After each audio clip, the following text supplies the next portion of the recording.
بسم الله الرحمن الرحیم. د افغانستان ستر ملت او د نړۍ ټولو مسلمانانو ته د کوچني اختر مبارکي وایم. اختر مبارک شه. عید همتان مبارک. اتنگز قطلق پولسید. د روژې په مبارک میاشت کې مو د خدای تعالی په دربار کې ټول دعاګانې او عبادات قبول شي. موږ چې همیشه د اختر پور است که ټول ولس که به د ولس کوربه و نن مجبور یو استعداد محدود او دا ځکه چې هم شرعي حکم ده چې د وبا په حالت کې باید ټول تدابیر ونیسي او هم موږ د روغتیا وزارت سخته ګمارنه کړې چې موږ باید شرایط اول په ځان تطبیق کو او تاسو لیدلی دي چې ټول مشران دلته او فاصله رعایت کوي او غوښتنه مې داده چې ټول د افغانستان ولس د روغتیا د وزارت او د نړیوالو توصیو په اساس مراسم کوچنی ونیسي د یو بل له لیدلو نه چې ضرور نه وي ژغورنه وکړي. د علمای کرام اجماع ده چې هغه خلک چې ځانونه د کرونا په مرض کې له لاسه ورکوي د شهداو درجه لري. از درگاه ایزد متعال به همه بیماران شفای عاجل و از تمام کارمندای وزارت صحت عامه، تمام کارمندای سکتور خصوصی، تمام دکتران، نرسا و تمام مربوطین وزارت صحت عامه و سکتور صحی ما از صمیم قلب تشکر میکنم. سلامتی همه کارکنای صحی را که در خط مقدم مبارزه قرار دارند خواهانیم به اساس فیصله کابینه امتیازات خاص برای همه از اینا گرفته شده و تطبیق میشه. هموطنان عزیز، امروز افتخار داریم که صف جمهوریت صف واحد است. خاصتا از جناب دکتر صاحب عبدالله برادر عزیزم که ریاست شورای عالی مصالحه را به عهده گرفتن ابراز امتنان میکنم. بار عظیم است، هرچی به هم شانه بتیم بار انشالله تعالی سبکتر خواهد شد. زه یو ځل بیا د طالبان لخوا د اوربند اعلان هرکلی کو او بیګا شپه مې ټولو امنیتي او دفاعي ځواکونو ته امر کړی چې اوربند به په بشپړه مراعات کړي او یوازې دفاعي حالت غوره کړي. بیا تکراروم، موږ ټول امنیتي او دفاعي قوا به اوربند مراعات کوي او ایلمند یو چې دا اختر لکه د 2 کالو تیر اختر غوندې ولس ته د خوشحالي او سوکالي ورسي. باعث یک دولت مسئول میخواهیم یک قدم دگام برداریم. اعلان میکنم که در رهایی زندانیان طالبان حرکت سریع خواهد آمد و اقدامات جدی صورت خواهد گرفت. در عین حال سر طالبان صدا میکنیم که زندانیان قوای امنیتی و دفاعی ما را که نزد از اینها موجود هستند به زودی ممکنه رها سازند. یک نقطه وضاحت کار دارم.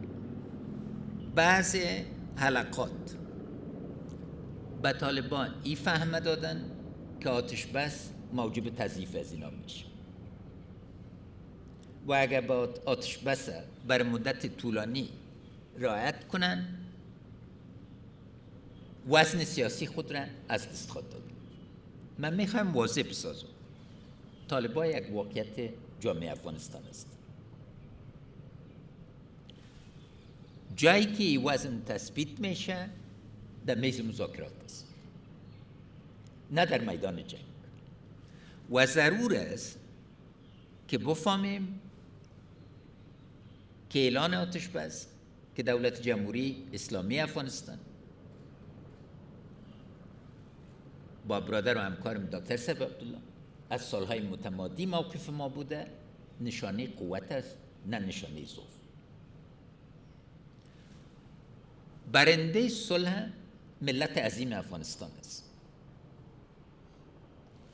جنگ جز بدبختی و جز بیچارگی خاصتا بر زنای افغان چیز دیگه بار نآورد.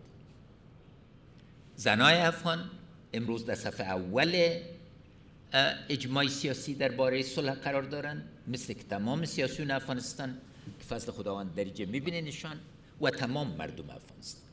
صلح یک خواسته ملی ماست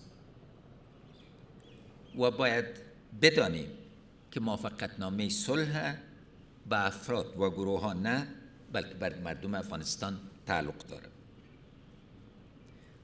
و فیصله نهایی را راجع به تایید موافقتنامه صلح ملت افغانستان خواهد گرفت.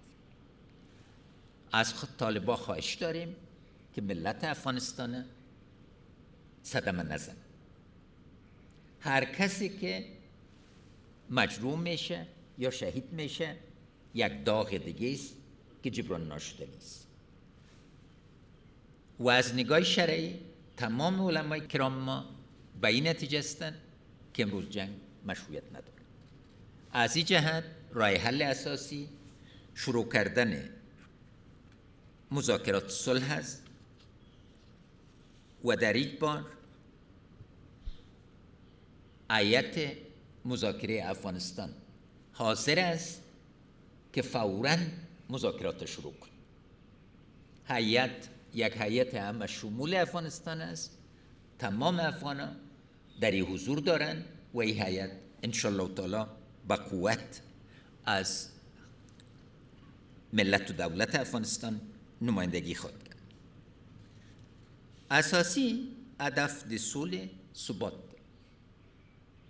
موږ بې ثباتي لیدل. هر یو په خپل وینې کې په خپل احساساتو کې پیګو چې د بې ثباتي معنا څه ده. دا ټولنه ورکه یې سوله ده ځکه چې سوله ثبات سره مستقیم ارتباط ورکوي. نو همدا ضروره ده چې انشاءالله تعالی په دې کال کې موږ د دوامدار تلپاتې سوی چې د ثبات موجب سي شایدان اوسو.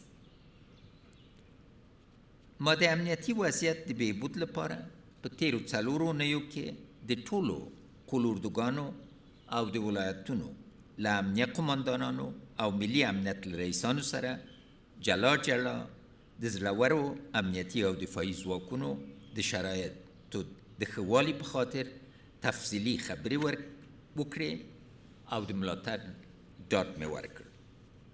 زه یو بار بیا ژمنه کوم چې د دوی معنوي او مادي ملاتړ به د پخوا په څېر په ښه توګه روان وي.